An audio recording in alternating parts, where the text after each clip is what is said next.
All right, what's up, PT Nation? Welcome to PT Pintcast, a podcast that saves physical therapists like you from missing out on amazing insight, remarkable ideas, and motivational stories in the world of physical therapy. I'm Jimmy McKay, your host. We are broadcasting live from the RES Medical Studios, also known as my bedroom. Find them at aureusmedical.com. Leaders in travel physical therapy. If you are looking to do what you want to do, which is be a great therapist somewhere in the 50 United States, all different settings, they've got positions for you. So check them out, aureusmedical.com. Great show for you tonight. We're doing a double shows back to back. First up, we got a great guest who's going to be talking about, well, my presentation he gave at CSM. It was so great that I had several people reach out and say, you need him to talk about this some more. So we're going to get into that, about diversity, equity, inclusion, and kind of the science behind how he looked into his own community. So we're going to dig into that.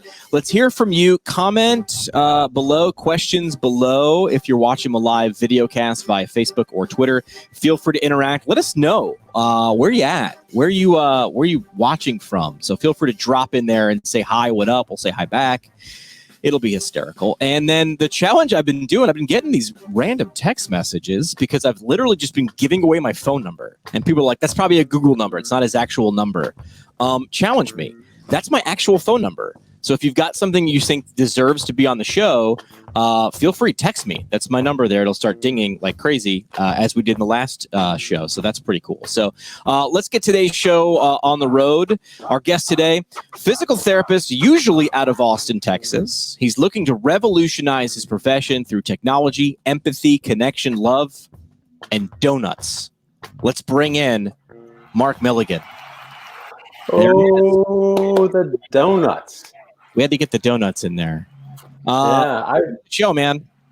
Thank you very much, Jimmy. It's an awesome, and I appreciate being here and finally getting to connect with you live via your show. You've been killing it. This was one thing. My professor, my former professor, Sky Donovan from Marymount, was like, "Did you see Mark Milligan's thing at CSM?" And I was like, "No." And she's like, "You've had him on the show before." I was like, "Yeah." And then I was like, haven't I?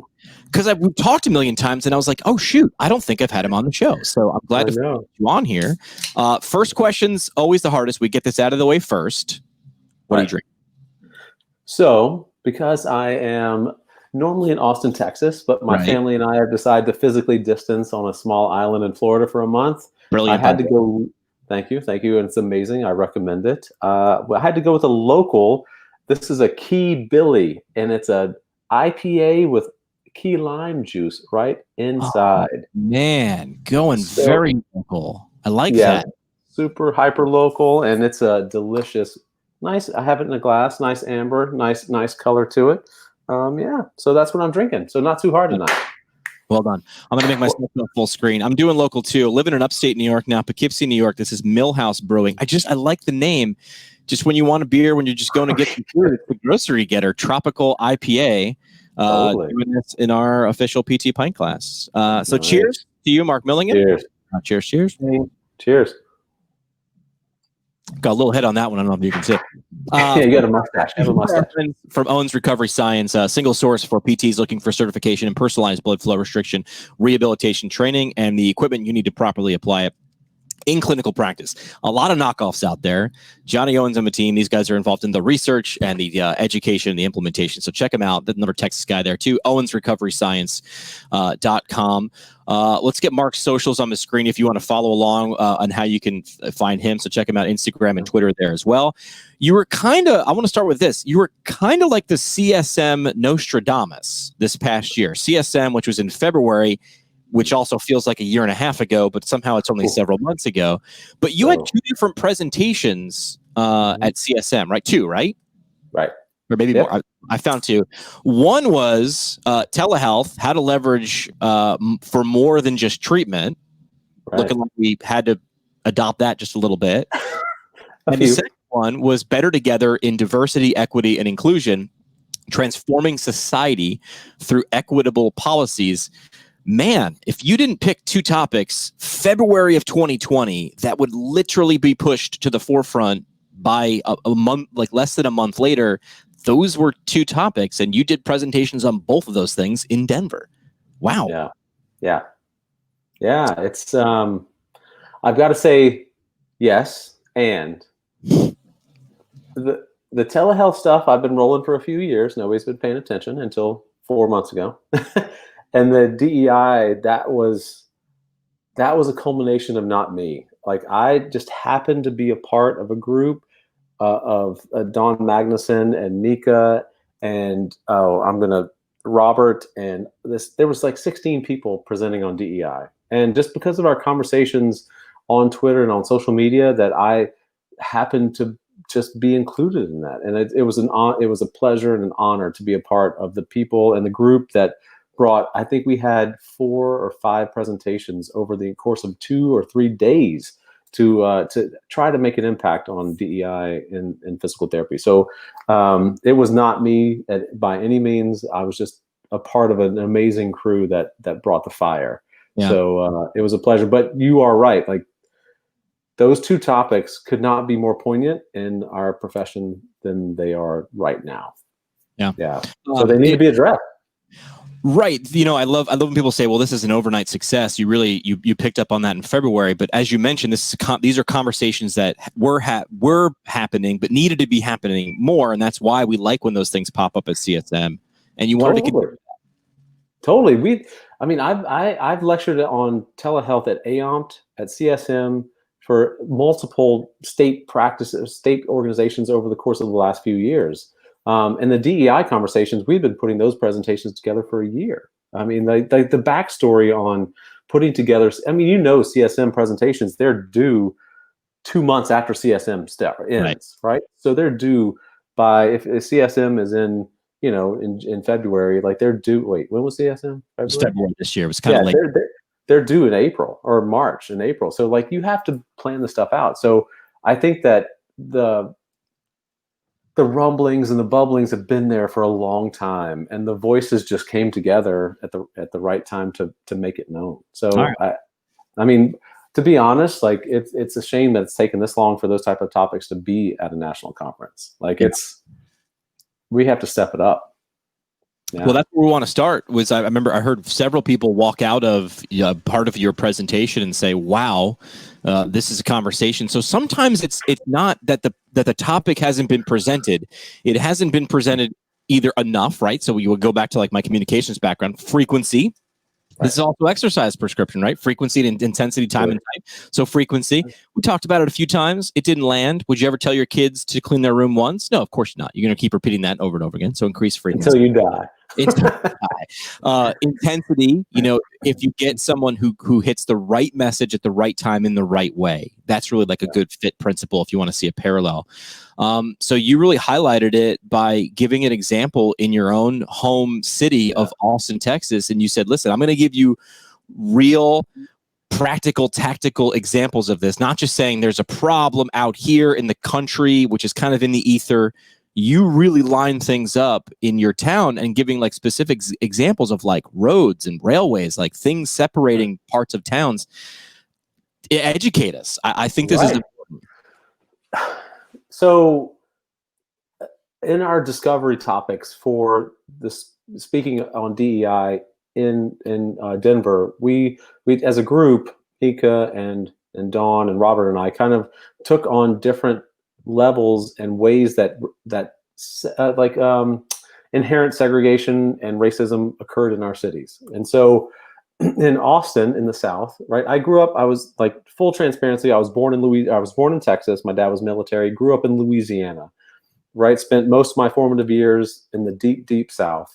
Got to Colorado by way of just needing to get out of the South, and then back to Texas, right? And so it's been kind of a journey of growing up in a deep, deep Southern ingrained way of like segregation and racism, right? And so getting out and going back in and seeing what it looks like and seeing what it doesn't look like, it opens your eyes, right? Because when you're in it, you may not see it.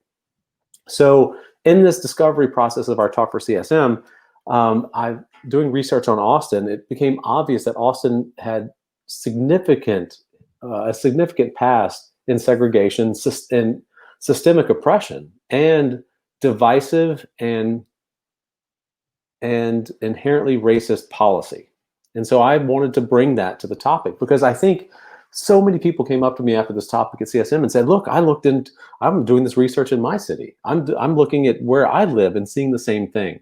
And so I looked into redlining, which is in that term originally was about loans for home and mortgages, right? It was redlining. They would put districts around highly risky areas that were racially diverse. And so the loans would not be made to those racially diverse areas. So if it was a red line district, you were less likely or impossible to get funded in a home equity loan or some type of loan for property.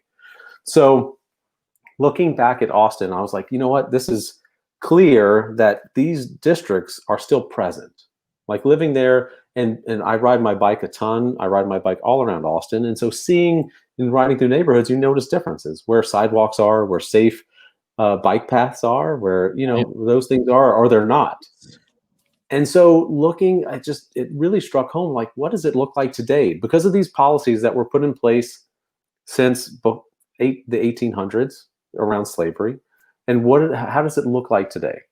And so there was a great paper, and we can send this out to the listeners. We can link to it, that looked at the redlining districts and then looked at income and looked at population kind of diversity over time in Austin. And it became very obvious that these redline districts were still an issue, both financially and access not only to healthcare, but to grocery stores, physical therapy, and other, just normal things that other people and other races and other economic echelons don't think about, right? Yeah. And the things that you're talking about, Mark, I just want to sum up where they're in plain sight, right? They're hiding in plain sight, so they're very obvious if you know what you're looking at, and you did. But they're also rooted, because you're saying these policies have been in place for so long, and they're right there. And a lot of us are looking right at it, and we just say it's even, everything's equal, it's equitable, but it's not. It's not. And the policies, I can't stress enough for people and PTs in their communities to look back at policies that were drawn and written early on. Look at economic diversity and racial diversity within your communities, and look where the lines are drawn, right? In Louisiana, and a lot of the South, it was railroad tracks that made the difference between neighborhoods and equity. It's cliche, right? The other side of the tracks. I mean, I know. It's literally a cliche. I never knew what it meant. It was just something we said. It's so painful, but it's true. And in Austin, it was I-35, the major interstate, divided between where the policies made for very inhabitable and uninhabitable and not very nice situations to the nice situation, right? And the east side of I-35, that was the red line district. The west side was not. The east side was where policies were drawn. And the crazy thing is that it was written by like 12 or 13 people in the late 1800s, early 1900s, into the mid 1900s. Like 12 or 13 people were deciding the fate of tens of thousands of people because of their own racial issues, right? And so when you look at how it brought forward, you can look at the map and look at population density. You can look at the population race and all of the demographics, and it just continues through generation or decade after decade. And then you overlay maps, which I did for CSM, of grocery stores, right? There's Whole Foods started in Austin, right? Whole Foods would be considered, other people call it whole paycheck, but it is what it is. But like, there's 4 or 5 Whole Foods on the west side of I-35. There's 0 on the east side, right? There's one grocery store that's major that has a ethnic name on the east side of Austin. There's a few gyms, right? There's 0 PT clinics, right?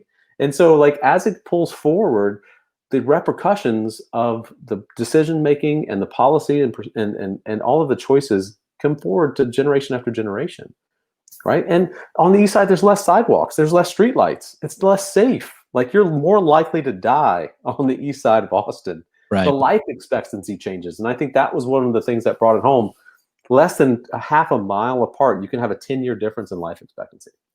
Wow, in one city. I mean, you talk about you talk about street lights and sidewalks. You talk about food. You highlight food, and we've had this conversation before, which is, I feel like I learned the term food desert in PE school, and I had no idea what the heck that was. I never really grew up in an area where there weren't supermarkets within 5-10 minutes. And then Patrick Berner, who's a registered dietitian and a physical therapist, brought on food swamp. And I was like, what's a food swamp? He's like, well, so that means like you have outlets to get food, but that food is at lower cost. It's typically like a convenience store or a gas station. So yes, you're eating, but what's that going to do to your quality of life? What's that going to do to your healthcare costs over time and your safety and your life expectancy? All those things go down. Totally. I think one of the most telling things, and I saw the statistic a few years ago, is when they put the calories on food menus, right?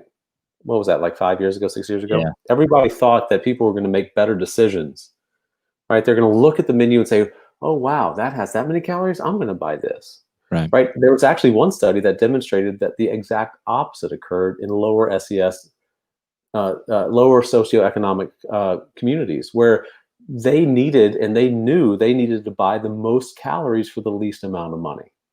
Wow. Because they needed to feed their family. Right.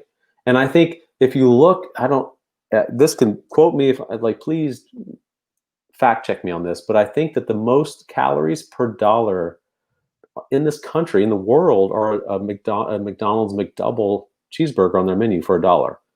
It's like 390 calories for $1. You can't get more calories than any other food source than that one burger, right? And so families were ordering the most amount of calories for the least amount of money so they could feed their family. Yeah. Right. So you looked into this in your community in Austin, Texas, and you realize that these systemic barriers exist. And the second part of the graphic on the screen really highlights it, even if you don't think so. Right. So we're talking about this a lot, which is like, understand, if you don't believe in a virus, science doesn't care. That's very relevant. I don't care if you don't believe in science. Science happens regardless. Right. So this is, parallel to this. Systemic barriers exist, even if you don't think so. And you're highlighting those examples all around town. Any other that come to mind from your talk, or any that you heard from other people after people heard your message? So I think there was one PhD student from Baltimore who was doing research in Baltimore. I think there was another student from Oklahoma City who had mentioned that he was looking into this in his city. Like, I think that, your point, systemic barriers exist, even if you don't think so. I think that speaks more to the blinders that we have on as professionals. Sure. Right? Like, I think that we really need to communicate to providers in a way that they understand that these things exist, and it's not. So this is a tricky topic, right? Because if you try to communicate to somebody that something exists that they don't want to acknowledge, it's probably because they feel guilty about it and they don't want to see it, right? So how do you, as a provider who may be white, who may be affluent, who may not have issues that you know about, how do you acknowledge them without, well, first of all, just how do you acknowledge them without feeling guilty, right? Because a lot of people, when you tell them or ask them and say, look, this is happening, you have to see it and admit it. There's a part of that person that feels guilty about it. Sure. Right. And I think that that's one of the biggest barriers we have to get over, is that, right, like, if you didn't know about something, or if something is occurring and then it's brought to your attention, you shouldn't get defensive about it. Right. And that is typically what you see right away is, well, I didn't do this. This didn't help me. It's not my problem. The first one that I saw really was privilege, which, as a communications marketing guy, I would have just switched the name, right? Because you mentioned you're a cyclist, I'm a cyclist, and I heard this was someone else's analogy, which put it really good perspective. I walked away, I was like, well, that makes sense.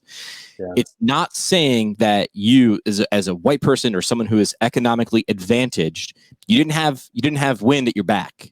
That's not what we're saying. What we're saying is you didn't have wind in your face. That's all we're saying. Right. That's it. And as soon as I heard that, I was like, oh, I can picture what it's like to ride with wind in my face and wind in my back and no wind. And I understand now what you're saying. Totally. And then I would also further that you started halfway through the ride. Right. Yes. Also valid. Where'd you start? Right. Exactly. So both parties may have wind in their face, but you started 60 miles ahead. Right. And I think that is where privilege comes in. Right. And so understanding the fact that even if yeah, it's hard to put in. There's so many. I love some of the videos that are out there on perspective. Like there's one video of a person who's doing they're doing a running race, right? Like 100-yard dash. And then he's like, everybody starts on the same line. And then he's like, if everybody had two parents in the home, take a step forward or take 10 steps forward.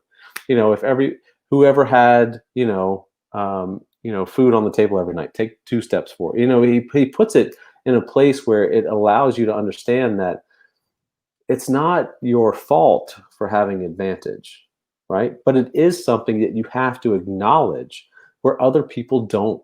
And that's where the chasm is. That's where we have to step in and say, look, we need to get people on the same starting line, right? With the same bike, the same pair of shoes, same wind, and let's ride together. Because people aren't riding together. right? We can do cycling analogies all day. People are not riding together.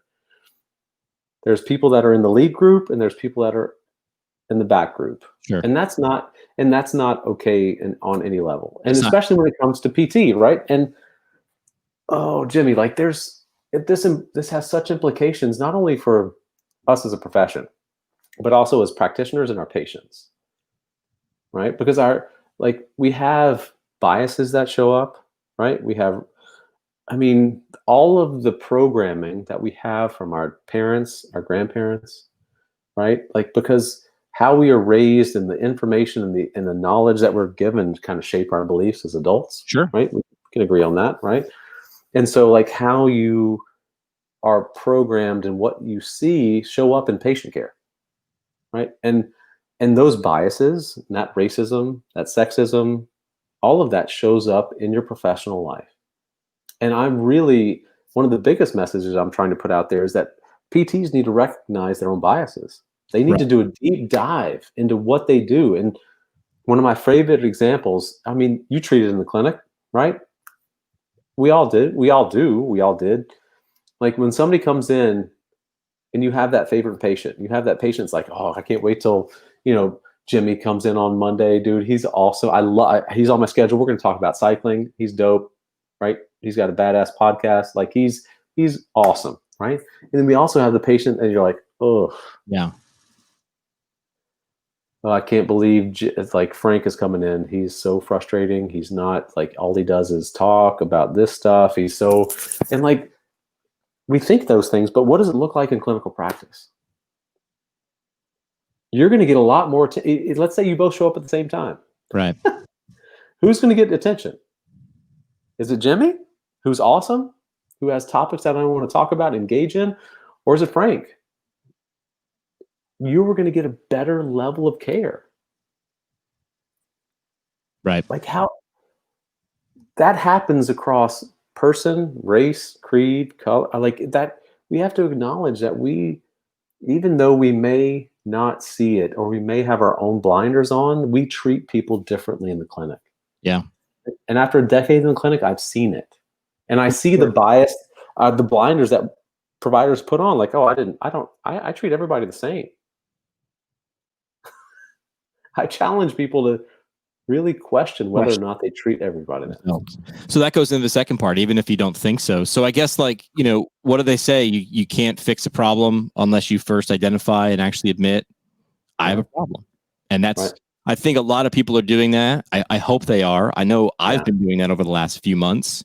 Either, on the show, we're trying to make a concerted effort to say hey, maybe we're just as guilty of this as anybody else. And we have a large stage. So that makes it worse if we're multiplying the problem.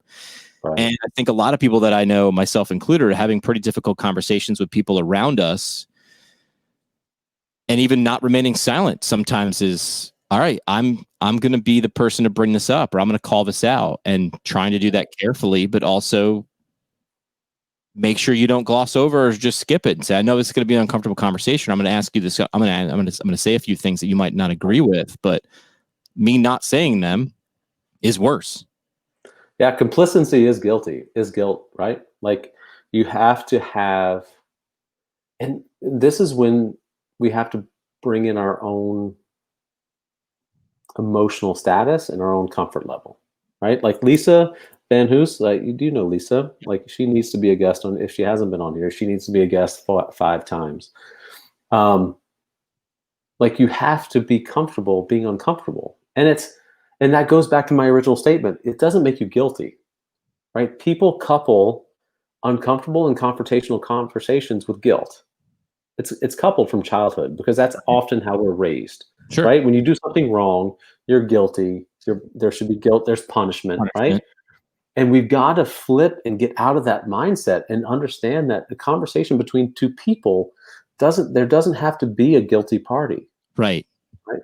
There doesn't have to be, but there needs to be an understanding and a communication Right. where both people can be heard and offer information without getting defensive and feeling guilty. And like that's one of the biggest barriers I see in PT. This goes back to a conversation I have my buddy who's a doctor of clinical psychology on the show every once in a while. And we went over shame versus guilt, which are two words that I'm like, well, they're the same. And he's like, well, no, I'm going to show you they're not. So I think a lot of times it's not even guilt. I feel like a lot of times it's shame. And the difference there that Jamie made me repeat several times, because he's like, I want you to know the difference of these. Shame is I'm a bad person. Guilt is I did something wrong and I feel guilty about it. Shame is like, I am a bad person. So I feel like some people are feeling shame and that's deeper rooted and they reject anything you're going to say. You've done this and they're going to go, I feel ashamed. And then I reject it because you're saying I am a bad person or I'm feeling that what you're saying is I'm a bad person at the core when the person might actually just be saying, hey, you might be doing something, even if you don't think so, you might be doing it, not bad on you, but you should recognize it or at least be introspective. Yeah. Shame, I think, is one of the fundamental like shadow feelings and emotions that people purposefully or unintentionally tag into in conversations like this. It's very deep because shame means you're not a part of the group. Shame means you're ostracized. Shame means that you have willfully done something wrong, right? Like there's a deep shame. Like shame and blame are two like of the biggest things that we can look at. And as a parent of an 8.5-year-old, that type of dynamic comes into play all the time, right? Like how do you communicate to a child? Because most of the emotions that we deal with are born of our childhood and yes, it does. Still, right? Yeah. Like intergenerational trauma and like how it carries through from us into our relationship. And I consider it's interesting when you look at relationship, some of the best reading and some of the best information I've gotten about myself and how I communicate is about relationships, right? And relationship doesn't have to mean intimate. Every communication, every friendship is a relationship. And so there's a fundamental, people say, oh, you're reading, this isn't a relationship, right? We've skewed the information from every interpersonal communication we have as a relationship, right? And so I think that we need to look at how we couple in relationship, whether professionally or intimately, and see how that plays out. And I think the guilt and the shame play into that, and it's a part of how we communicate interpersonally as professionals and with patients. So I think it's a beautiful thing for us to differentiate between guilt and shame and understand that you don't have to be responsible for other people's thoughts about you, but you do have to be responsible for your thoughts about yourself and what comes out of your mouth. Yeah, absolutely. Yeah. That's the only I talk about in my talks. There's two things that you control. One's your sphere of control, right? You only have your sphere of control is you. What comes in and what comes out. Right. That's it. That's the only literal thing on this planet we have control over. Everything else is a circle of control, right? Like a locus. Like we have to understand that other people's emotions, other people's information, that's them.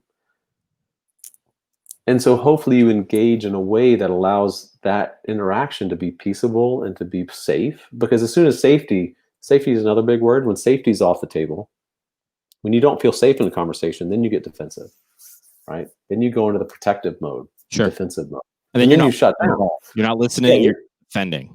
You're in your animal brain, you're in your lizard brain, right? You're in your amygdala. You can't process. So like understanding the human brain and how it works and how like most people I engage with when it comes to topics that are really sensitive, you have to know you can't change a lot of thought or a lot of belief. right? As an outsider, like I always go back to a conversation I was having with somebody that was in a family circle, not directly family, but close family. And they had very opinionated views. And I I tried to knock them out. I tried to knock out the views first. I tried to get them to like, what the F are you thinking? And then like that didn't work because then they become more robust in their dissension. And then then I went to you know what, that's cool. You can be you, I'll be me. And then I went to a like, you know what, that's awesome. I appreciate that you feel that way. Here's some more information that you may want to Right. know about. And it wasn't until that final like embrace of them as a person, but still offering them information that there was any kind of resolution. Yeah. Right? Like you have to like It's a see long. someone. Yeah, it's a long play, but also I think Lisa Van Hoos does this beautifully. She like on Twitter, you can follow her on Twitter, but in conversation, she embraces even the most vehemently opposed person with love. Right? She's just like, you know what? She always gives the benefit of the doubt. I mean, she does get pissed, but like she's like, you know what? I love that person. Let's see if I can just educate them around it. That is And a it's like that's a skill. Totally, it's a learned skill. very learned skill. But it also shows the depth of love that she has for herself, and the love and when you love yourself, ultimately you don't have any defensiveness. Yeah. That makes sense. Like when you don't have any bearing on someone, when your self-worth and your love for yourself has no bearing on someone else's acceptance of you, then you can communicate on a level. And if we could teach that in kindergarten or elementary school, we'd have a great society, because I mean that's the root of a lot of issues, right? Is insecurity. And when you're not trying to win the conversation, which by the way, Right. I'm not sure I've ever won a conversation in my life. That's not what a conversation is. A conversation is supposed to be a relationship of information between two people. Right. You can't win a relationship of information between people. There's no win. There's no scoreboard. You can't win a conversation. Right. But we all like to feel safe. Sure. And safety is the key to winning a conversation. Right. When you feel like you've been heard, and you can take this to personal or professional, whenever you don't feel heard and feel like you have a valid piece of information, you don't feel safe and you Sure. don't feel like you've won, right? Sure. As soon, and I challenge everybody listening to this, when you have a conversation, try to just accept and love the person across from you and just say, okay, I hear you, and see what happens. Yep. Right? The defensiveness comes down. Yep. Because they feel safe. They don't have to defend themselves anymore. And when then you don't have to defend yourself, you can then engage. opportunity for someone to learn what you're actually trying to say. Yeah. Yeah. Yeah. Carrie Pagliano chiming in about being uncomfortable, really just saying it's more important now than ever to be uncomfortable. That is where the change is coming from. She's saying she loves Lisa. We got to get her on the show. I reached out a while ago. We'll see if we can get her in. Oh, And yeah. then, I'll text her. Yeah, go ahead. Scott Donovan saying this is very important for us to cover in their curricula. Best ways to approach it. Where do you put this? A lot of different places, I'm guessing. Kind of salt bay it all over. Yeah. So doing my own, this dives into a lot of personal stuff for me. So like I went hard and heavy through PT school, right? Aggressive. I was super aggressive. I was going to save people, fix people, get them ready, right in the residency, right in the board, right in the fellowship. Like I just hammered down, right? Like I didn't stop. And it's not until I burned out that I really realized the path was not about other people. It's about me and like what I need fulfilled in me. And so if we look at PTs as a whole, we're very giving, altruistic. I would call it an actively attached person from the attachment standpoint, right? And like relationship communication, and that we need to move away from that, right? Like this, having people discover, because most of the PTs graduating now go, grade school straight through. Yeah. You can graduate as a PT 21, 22, younger if they were aggressive. And like, I sit here as a 44-year-old man saying that I had no idea who I was as a 21-year-old. And I can honestly say that. And some people haven't figured out. Some people know who they are. But I think that early discovery and self-work may be a place in PT curriculum, right? Like you need to look at, what type of family you had, your family of origin. What did that look like? Like, what does that mean to you? Because I, as someone who had, and this is going to get really personal, as someone who had, a dad who was bipolar, who's passed away, and a mom who was trying to help him, right? Like, I learned how to be a helper. I learned how to be a fixer. That's how I got my love, and that's how I got, my love from my family, was like just kind of shape shifting and doing what I needed to do that. Sure. And that bled into patient care, right? I'll do anything for a patient. You want me to show up early? I'll show up early. You want me to do that? Like, it shows up differently in your job than it does in relationship. Does that make sense? Yeah. Like, because you want to feel valued. And the only way, unless you understand and know wholeheartedly that you are your own value, someone else will prey on that value. And business is like that. What's wrong? Somebody behind you?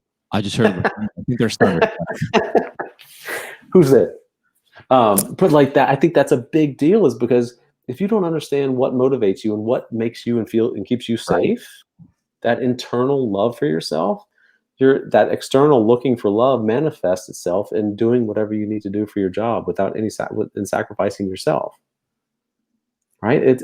I think that there's a tremendous opportunity in PT school for self-discovery, for looking into who you are as an individual, what motivates you early on in the curriculum. And it's scary because that's some deep stuff. And like, oh no, that's not easy. And I was a second career student, doing it, and even I was finding some stuff out about myself that I thought I had locked up. I'm good at this, and I'm good when there's a lot going on, and all of a sudden, I'd have people going, "Why are these kids over here, getting all emotional?" I'm like, I'm 10 years older than them. I'm super emotional right now. I don't know what's going on with me. Totally. So where would you recommend it? Like, this really, I mean, is this bringing in a mental health component more into PT curriculum, in that way? Would that be a good example, or, one example of how to do it? I think honestly that there's readings, like there's books that give you basic information, right? Like, not every PT is a psychology minor, right? Like, and so I think that there's information that can be given through readings about self-discovery, right? I think that that's an easy thing to do, and like blend it into the part of the curriculum that looks at, I think it's University of Colorado, we had some professional and self-development courses. I think that would be a really good place to put that, and also offer mental health providers if they need it, right? Like, I think that I mean, we pay enough in tuition that or there's also apps, but I think there could be a great partnership where people can have available. There's probably counselors on campuses, right? That could be provided. But I think that there needs to be some type of introspective look at who you are as a person and where you come from in your development over time, in order for you to understand yourself as who you're going to be as a professional, as a provider. It's going to come out, right? Like how you, and it, well, my puppy's barking at us. But if you, I might have to let him in, but it's one of those things where if we understand who we are, then we can not only treat patients better, but also keep ourselves safe when it comes to burnout. Like, I think this is a fundamental burnout issue, right? Is not understanding who you are, and you give yourself too much. We all have the ability, most PTs don't have any business background, right? And we all assume a certain pay grade and all of the stuff, like all of the self-worth, or we're scared to ask for a raise because we don't have high enough self-worth, right? Like salary negotiation is a big part of this, right? Where if you don't feel comfortable saying, you know what, this is what I'm worth, this is the hours I'll put in, this is the net, this is the income, like, some people don't have the self-worth to say, they just say, okay, whatever you want to give me. And then they go home and they feel, slighted, that they're not heard, they're not respected. Right. And then it eats at them. Right. Then it spirals. Then as opposed to being there for the job and feeling valued, like, you have to feel financially valued in order for you. But a lot of PTs are like, I'm okay, I don't want to ask for more. They're not going to hire me. Yeah, I was told, pay people enough that money's off the table. pay people well enough and treat them well enough that they're like, I just like it. You know what? I feel like I'm paid enough. I got it. Everything's taken care of. I love it here. I never want to leave. And those people will never leave, and they will outperform for you left and right. But a lot of times we try to nickel and dime, but the reverse is we don't nickel and dime for ourselves. Right. Yeah, that's true. Yeah. That is true. And honestly, it's like when it comes, and it's interesting to think about scarcity mindset at this point, and like what employers are looking at, and what other people are looking at. Like, if I pay that person $1 more per hour, like I won't make as much money, right? Like, it's also looking at kind of maybe asking pertinent questions to the employer about, like, what does it mean to you? What do raises look like? What do finances look like? What does money look like to you as an employer, right? Sure. Nobody really asked that question. Like, do you have a scarcity or a surplus mindset as an employer, right? Yeah. Like, because those are real, and like, you were totally right. Like, employees need to be paid enough that they don't have to worry about paying bills. And they'll outperform for you if they do that. Because when they're not, I mean, I feel like a lot of this is about a lot of the stuff we've been talking about. We started with, city planet and city, embedded racism and segregation. A lot of this is why it's based on fear. I needed to make sure that a certain part of the population couldn't overtake me. Right. So I built in these things that would make sure that didn't happen, and they're embedded in plain sight, in law, in geography. Yep. And now we're saying also, let's pay attention to the psychology of the individual coming in, because that's going to keep going forward unless we pay attention to it. Well, I mean, I think that you can take that psychology and apply it on a lot of levels to PT and DEI, right? Like, if you look at the population in your area, the population of therapists don't match it. Right. Well, you're saying there were no clinics on the east side of Austin, Texas? Right. Man, those people I guess they don't need PT, right? Right. And they actually consider, I went to a city meeting. One of my colleagues, Maram, is on, she's on the city, on the Public Health Commission, and they consider it a healthcare desert. You can literally hit a golf ball to Dell Medical Center, one of the premier medical centers in the country. And on that side of the I-35, it's a healthcare desert, right? And so the fear and the scarcity apply across all genres of everything we talked about, right? So it's not only access to healthcare, but it's the diversity we see in our PT programs, right? It's the diversity that we see as PT practitioners. Our diversity as a profession doesn't match the diversity of the community. Oh, we went backwards in a recent survey that I saw. We went backwards. Right. And that's because PT isn't getting, kids aren't being exposed to PT because of systemic barriers as children, right? Most PTs become a PT because they went to PT. Or they knew a PT, or they saw a PT in school. And if you're not doing any of those three things, you ain't showing up. Totally. And when PTs are cut from budgets on a school level, or when another program or the family can't afford a $70 copay to see a PT, or if, like in Austin, there's MAP. It's a medically assistance program, and in Texas and around Austin, they had a 7-month wait for physical therapy. This guy had acute onset. I had a nonprofit with the East Side of YMCA in Austin, and for a while, and like this one gentleman, he's like, yeah, I had a 7-month wait to see a PT for acute low back pain, right? So there's not access to physical therapy for people on any realm that need it, and so they don't see it. So that's another way that systemically people aren't exposed to physical therapy. And so how can a kid want to be a PT and never see a PT, right? Never. And then I mean, you can talk to so many people about the systemic, application process and loan approval process for PT school, because we know that $170,000 loan for PT school is not everybody can qualify for that. Yeah. So on Twitter, looking at med Twitter, as they call it, hashtag med Twitter, they're saying like, hey man, you know what and this is going towards physicians. You know what, like, application fees, and everything's got to be an in-person interview. So you got hotels, and you got to do 10 of these to maybe get into med school. How many people can afford to apply? You might be the smartest person, you might be the best applicant, but you can't afford to get to the starting line. You got no bike. You got no chance. Right. And like I remember specifically interviewing for PT schools, right? I was in Colorado. I hadn't gotten into Colorado, but I flew to Atlanta. I flew to, where else did I go? Like 3 other places I flew to do my interview to just north of Chicago at Rosalind Franklin. So I flew to Chicago for an interview. I flew to Georgia. I flew, it's like $2,000, $3,000. Who's popping $3,000? Maybe, hey, I'm going to pay you $3,000 so I can maybe pay $150. Right. Who can afford that? Who can afford that lottery ticket? Right. Totally. And not only that, but most PT new grads are not making 150. Right. That's the kicker. No, unfortunately. Sky's calling Toyota, by the way. Well, a PT-ish. Focus on this, because before we let the audience go, we have the power to change. We have the power to change them, and by them, it's systemic barriers, even if you don't think they exist.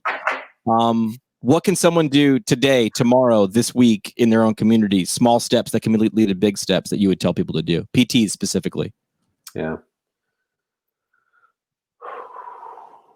I think there's a few things. One, you just need to first you need to wake up and understand that this is real and it's not your fault and that you're safe, right? Like, I think if you can, and then you need to reach out to colleagues who may not look like you and ask them if they're okay and how can you help, and let them know that they are safe, right? And then you can look at your community and ask what I can do and if you are okay, and let them know that they are safe, right? Like, it's a simple solution. You just have to take it from you and extrapolate it to more people. Yeah. Right. Like, and I was on a walk this morning and thinking about one of the biggest messages, like what I'd want to send home for people today on this talking with you. And it's really, I think that we all have power to change things. It's just how you do it. And like, if you make the choice to make the change, right? Like, sure. It's diversify your applicant pool. If you're hiring for a PT position, right? It's making sure that your forms at your clinic have all of the LGBTQ inclusion on your intake form, right? It's about how you make sure that everyone is inclusive in your practice and beyond that. And so, like, it's hard to say, Jimmy. It's like, it's one of those things where you know how to change it, but telling someone how to do it is really challenging. Sure. Right. But I think the biggest things are understanding that you are not at fault. You're not to blame, but it is your responsibility to reach out and understand that you're a part of the change. Yeah. Yeah. In terms of innovation, I like to quote this a lot: was you can't solve a people problem with a technology solution. You're not going to solve a people problem with legislative solutions, right? Yeah. This is a person problem, and it needs to be solved person to person to person to person to person to person to person. Right.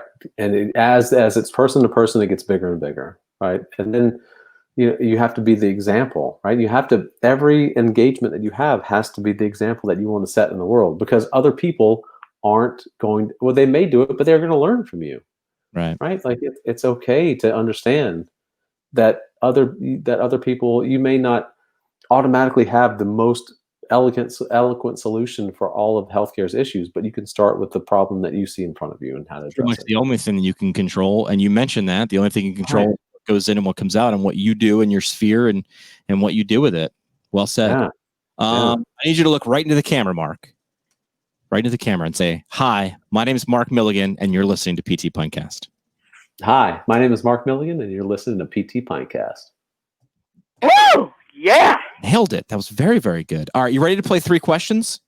Sure. I don't know what those are. Yeah, I guess. One way to find out. Let's do 3 questions right now. Let's do that.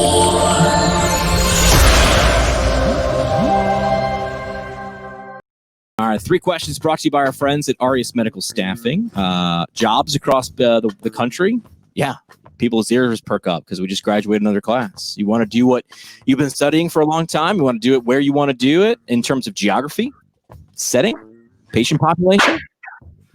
Arias has the opportunities. AUREUSmedical.com. See what opportunities there. You can also travel with a travel buddy. You have another PT friend, a nurse friend, a PTA. They'll try to find contracts in the same area. So travel with a buddy, like buddy program. You know that? AUREUSmedical.com. That is AUREUSmedical.com. All right, 3 questions.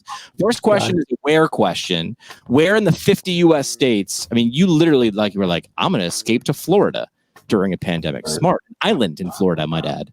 Yes. But if you were to go anywhere in the U.S. For 3 months, where would you want to go? Carte blanche. Oh, that's such a tough question. It is. It's not easy. Well, because I went to school in Colorado, so I love the mountains. Love the ocean, so it'd have to probably be Hawaii. Yeah, because they got mountains. Exactly. Unfair. Second question is a what question. What's something you've read, watched, downloaded, so like book, movie, podcast that you think the audience can get some value from? I just read The Alchemist. Okay, I've heard of that. I don't know what it's about though. It's a great book. You should read it. I will do that. It's on our list. There you go. Right. The Alchemist. The Alchemist. Third question. It's got to begin and end with people. Third question is about who's the audience. Who's someone the audience should know more about? Yeah, Lisa, who's for sure. Kai Kennedy, for sure. Mika. Oh shit! What's Mika's last name? I can't remember. Mitchell, for sure. The audience is about. She's coming on next. Yeah, Mika Mitchell coming up next, for sure. Good friend. And then I think more people should know about themselves. Ooh, I like that. That'll lead us to our parting shot. That was very good. I like that. Ourselves. Let's do our parting shot right now. What's the parting shot? I don't know what that is.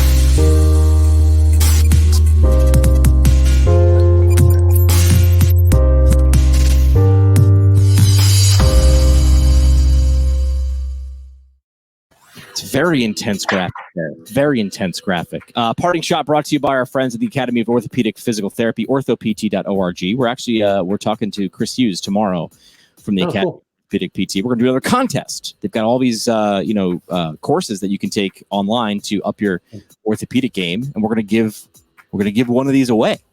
I'm not sure supposed to say that yet. We're going to reveal that tomorrow. Pretend I didn't say that. We're going to give something away, but I'm not going to tell you how you can get it till tomorrow. But if you're going to level up your game from in orthopedics, why not do it with the Academy of Orthopedic PT? It seems pretty obvious to me. Check them out online at orthopt.org. Parting shot, Mark, your last chance for kind of a mic drop moment. I mean, you kind of had one there a second ago in terms of like who someone should get to know themselves. What else would you want to leave the audience with? Yeah. Jimmy, I appreciate you having me on the show. Like, I really do feel that you are transformative for our profession, and will have lasting ripples in not only professional development, but also patient care, right? Because that's what it boils down to. And I think that if anything that I could leave people with is that understanding that we're all human, we're all here together. Be patient, be loving, be kind, but also know that above all, like, love will solve things, right? If you just truly love yourself, if you truly love the person sitting in front of you, if you think about who you want to engage with and how you want to engage with the world, just choose love. Wow, you are like the PT Yoda. I like that very much. Thoughtful, Mark. Yeah. Let's do this again soon. I'll have you back on the show. We'll get more key lime beers in the system, whatever those things are. I like those. Key Billy. Appreciate you coming on here. Appreciate you doing that talk on CSM about an important topic. But I think the most important thing is we can't stop talking about it. It was something that you had keyed on, and a lot of people had keyed on in terms of having a conversation on a big stage like CSM. Can't take your foot off the gas pedal now. So, Mark Milligan, thanks so much for coming on to the show, and we'll talk again soon, okay? Okay, love you. Be safe and take care.